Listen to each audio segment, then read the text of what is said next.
TK, can I ask a really dumb question? Sure. There's no such thing as a dumb question.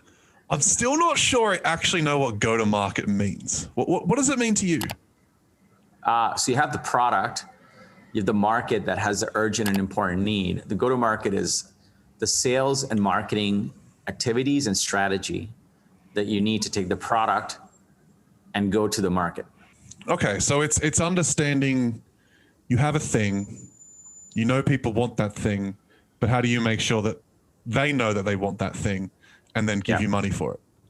The truth is that in order to generate revenues, it's no matter what model you're following, it's some mix of marketing and sales.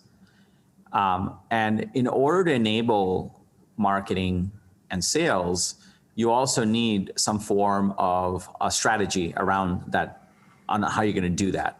That's a go-to-market. That's that all-encompassing, like, here's how we're going to take our product to market and make it where people find out about us. I'll give you an example. There's a difference between go-to-market activities and go-to-market strategy. And this is a common thing that we mix up. Go-to-market activities across sales and marketing includes running ads. That's what marketing would do. Writing blog posts, marketing would do that. Doing webinars, marketing would do that. It also includes sending outbound emails to prospects. Sales would do that. It also includes getting on sales calls and having a certain sales methodology. It also includes some form of a self-service experience for your product once marketing converts to a trial. It also includes how do you actually engage with the brand new user and make sure they're set up for success. All of these things fall under the umbrella of go-to-market. Some are marketing, some are sales, some are a little bit success. Now, here's a common mistake that first-time founders make. They confuse activities for strategy. So activities are going to Mark Zuckerberg and giving him $1,000. Activities are buying a tool like ToutApp and sending off 1,000 emails. Activities are going to LinkedIn and spamming 50 people on their DM. Those are activities. A lot of times people jump into the activities. Now, what is the strategy? Strategy is actually taking some time to think about, who is my ideal customer? What do they look like? Where do they live? What is it where this is an urgent and important need? Why now? What's happening in their lives? That's a strategic piece.